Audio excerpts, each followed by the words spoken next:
Not sure what that looked like on camera, but man, that felt pretty tight coming down between there. And good thing I got these things parallel. I didn't, you know, bottleneck at one end or the other. But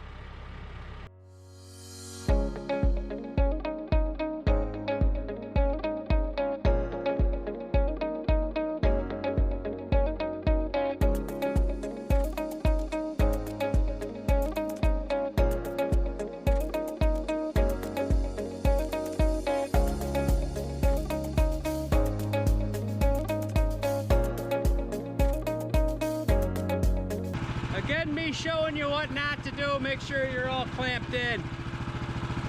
Hey, welcome back to the farm. I know enough to be dangerous. My name is Rob, and I'm gonna do my Captain Morgan leg up thing here on this log. So we're still on the pole barn build, and what we need is some weatherproof, all-weather treated some sort of lumber, and we're not going to use treated. We're going to use what we have on the farm.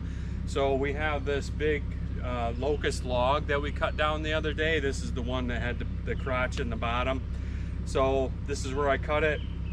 Unfortunately, it is too wide to get down between the two greenhouses to get to the sawmill, so we need to cut another foot off of it. I didn't want to, but there's no way to get around it.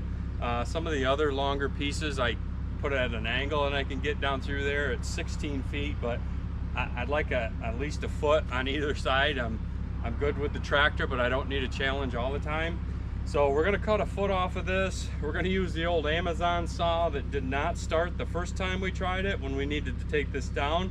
I don't know if the saw is scared of this tree, but we're gonna try to get this thing running. It did run the other day a little bit when it was hot. It seemed to work fine, but we're gonna try it in this bigger log. It's about a 24 inches down here, the diameter. It's not a circle, I don't know what it is. It's like a football shape on the bottom, but we're gonna try this Amazon saw, cut a foot off of it, pick it up with the TYM because the New Holland 35 horse will not pick this up, and we'll take it down to the sawmill, and we're gonna try to get 7 2x4s, 12 foot long, and 6 2x6s or 2x8s, 12 foot long. I don't think we have enough in here, but we have to at least get the 2x4s out of here because they're going to be down. I don't know if they're going to be touching the ground, but they're going to be close to ground contact, so we really need this black locust post for that. The other wood that we have up is maple, and it's what we had, and it's what the logger, a previous owner, cut down and left for us to use, so we're using it up. This locust was actually in the way of the pole barn, so this is why we took this down, and it was very dangerous with that crotch on the bottom. It was not when or if it's going to split, it was when it's going to split. So we took it down, and we'll use the smaller chunks for firewood. We'll split it up. That stuff usually takes over a year to dry out. I don't want to sell green wood to people for firewood, so we'll do that. And there was really only this log out of that big huge tree that's good, straight enough and solid enough to use for lumber. So instead of making a couple big posts that we don't need right now, we need the ground contact 2x4, 2x something to nail our siding to close to the ground. The rest of it we can use the maple, but we need something that's weatherproof, bug-proof, all that, and that's what we're going to use, this black locust. So we're going to lift it up with the TYM so I can get up or underneath it and it's not pinching me. It's on kind of a side hill, and if I cut down through here, it's going to pinch the blade and this, that, and the other thing. So we're gonna lift it up and we're going to cut it off, and that's what we're going to do.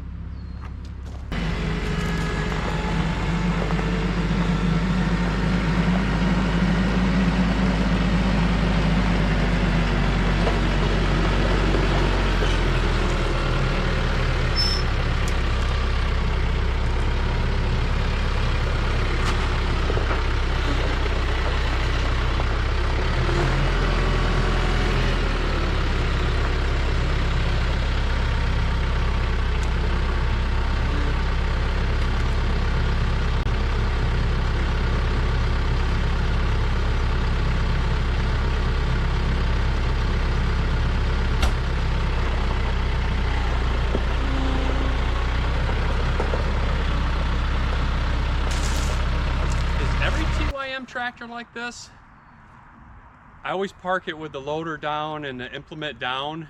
So when I pull the 3-point hitch to go up to raise the implement, if I do that fast and then try to raise the loader at the same time, they don't work at the same time. Is every TYM like that, or am I just noticing this? I don't think my New Hollands are like that. We'll check. But let's try to get this Amazon saw started. Safety stuff going on. I got my mark.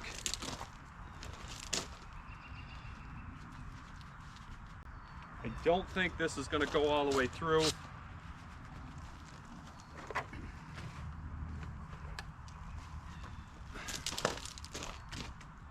Maybe at an angle. We'll try. We got the mental mark. Sorry if I'm talking loud, I got the earplugs on. We got the mental mark about here.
So it did pretty good. That's a brand new chain, nice and chunky. It's about 24 from here to there. It's Locust, so it's not super hard right now. It's actually a little gummy, but as soon as this dries, it gets real hard. If you know, you know. And then that's a pretty cool thing. Maybe that's that'll be my anvil seat. It's kind of cool. That's really neat. So what we'll do is we'll try to get this thing, I'll set it down now and get in the middle again, and then we'll try to take it down between the greenhouses. So between the greenhouses is 16 feet. It's a little bit more because this curves that way if I lift it up, but this thing is pretty heavy. I don't want to lift this thing any higher than I have to.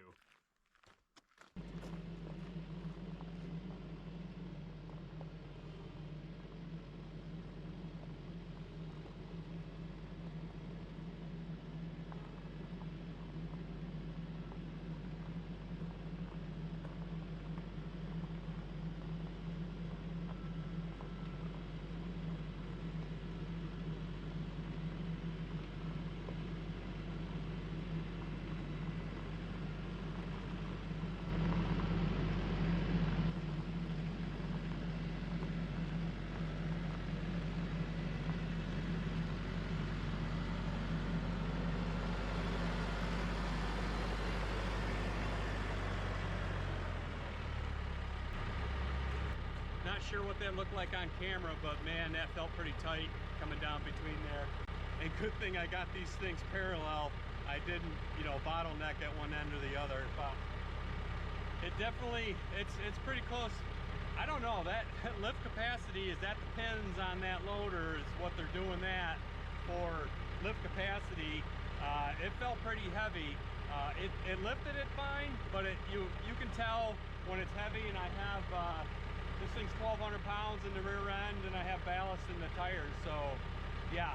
But it is also heavier on one end because it's bigger on one end. But let's take it over to the sawmill, see what we can get out of it as far as lumber. Never cut up black locust, green black locust, but it retains a lot of water when it's green, freshly cut down. I hope the blades, the the blades I use are for hardwood. We don't have any softwoods on the property. Strangely enough, we're a Christmas tree farm, but we don't have anything big enough to cut down for lumber. So I get the hardwood blades, and you know, when black locust dries down, it dries down to like concrete. Anybody that's tried to put barbed wire in a locust post or something, an old locust post, it is tough. But it's water resistant, bug resistant, and we're gonna. But you know what? You find a lot of ants around black locust. I don't know what the bug resistant, but weatherproof, it's pretty good. So we're gonna take this out to the sawmill. Hopefully we can get at least 7 2x4s out of this thing, but I'm hoping for 7 2x4s and 6 2x8s. But I'm probably gonna get 7 2x4s and a couple 2x8s. So let's see what we get.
So that wasn't too bad. The issue I see now, see, we put these taller ones in with the angle going that way, so when you turn it, it kind of helps you. Those short ones are for when you get down closer, less wood. So this does do 30 inches, and I know I told you it's 24, but we got this thing. We got that thing right in the way of the head, the cutter head. So ideally you'd have this up and then cut it off with the sawmill, but as you can see, it's not round, so it'd be very difficult to keep it up like that, especially by myself. So I'll take the chainsaw and then we'll cut it kind of flush. It doesn't have to be perfect, but it just needs to, this needs to come off, or it's gonna hit right here. So we're good on this side. Here's the cutter head. I did get the bigger engine. I can't imagine getting this sawmill with a smaller engine. I put a car battery in it. It comes with like a lawnmower battery, but it also came with a hand crank here. But I upgraded to this power head, so it goes up and down just with a button. You know, hand cranking it doesn't sound like much. It's, you know, it's not hard, but when you're doing a lot of wood, that is very tedious. So they came out with this. They didn't have this they didn't have this when I purchased the sawmill originally, but they came out with this, and they gave you a special deal if you were a previous customer, blah blah blah. Which, this is great. I love this thing. Easy installation, but what they don't tell you, or maybe they did and I didn't see it, you're gonna kill your battery, this going up and down, because it runs on the battery, and I don't think this charges that battery enough for what this is using. I don't know, I got some stuff here, but it doesn't say the amperage that it's using, but I'd come out here the next day and the battery would be dead. So what I did is I took the battery box that it came with, I took that off. I got a cheapy battery tray, and I used the existing strap, so you know everything. I got some fittings, so they connect nice and almost looks professional, and that's the only thing I did to it. I really like this unit. You know, this is how you tighten and loosen it. We can do a fully rundown on this, but I don't have time right now. This is where you get your measurements of your board. So I did get one extension on it, so I can do 16, but you don't have enough room to do 16 because you need travel space. This 14 footer is pretty much my max length, so you got to take that into consideration. If you want to do 16 foot boards, you're going to need 2 extensions, because the head needs someplace to go. Once you cut this, you know, the head needs a spot to be so you can get your lumber off or your waste off. So there's no place for it to go. I would definitely put this here instead of down there. I'll move that sometime because that's useless. When you are using forks and you're getting down below this, so that's why I turned that sideways, because my fork was coming right here or real close to it. So you got to turn that, take that out, and then turn this sideways so you don't mess this up with your forks when you're putting it in and out with the forks. Very tough to do this by yourself, but you know, you got to do what you got to do. And I made this deck out of the corn crib. Those came from some railroad ties I found in the dingweeds. What I want to do, it's not tall enough. I find myself bending over when I'm cutting, so I want to raise that another foot. I want to get an I-beam, a 16-foot I-beam the whole way, so I don't have to keep leveling this. And so all you do here now is, and that locks that in place. It won't move on you now. And then we'll do the same thing to that one down there. But I don't like to have dirt on it. I'm not a professional, but you know, if you went through that with a chainsaw, it would dull that pretty quick. Here's the water tank. We use water and soap in the summertime, and then if it's freezing, we'll use like windshield washer fluid, the cheap stuff in there, so it doesn't freeze, and we still have lubricant because that lubricates the blade. What we had to do, I don't know why, but we've had this thing for 3 years. I had to move this way to get it on the blade because it was not going on the blade. It was shooting over here, but we got it dialed in now. You can see, press that and the water's doing what it should now. It was shooting up here, so that's the only thing to do. We do have to clean this up. I usually do it after every one, but been in such a hurry, even worse than usual. But we'll fire this up. Well, I'll go get the chainsaw, cut that thing off, and we'll get to work.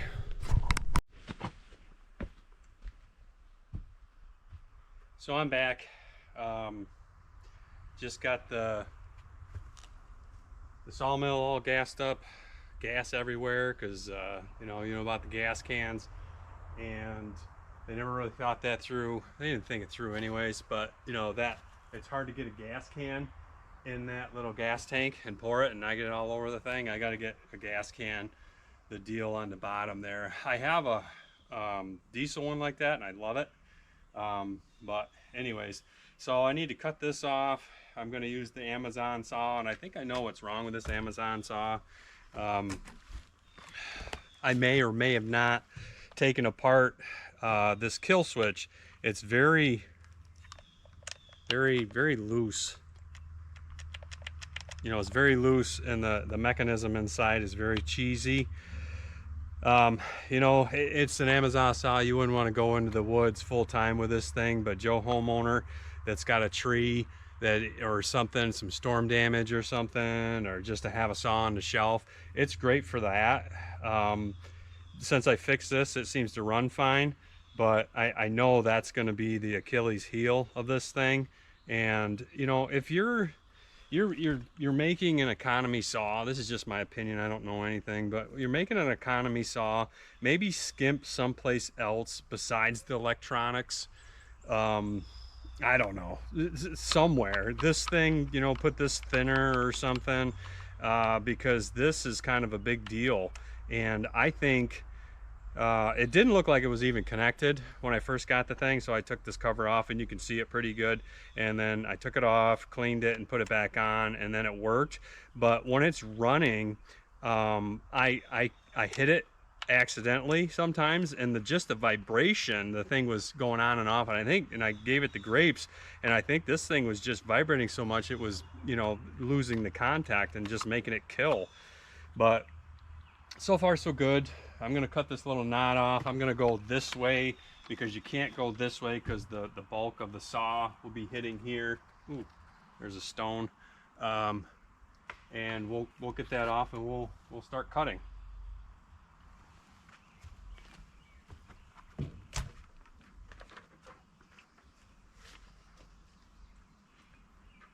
And I know what you're thinking, why am I all dressed up on a humid day, but the deer flies in here are absolutely crazy. Until I get the sawdust flying around, they're just nasty.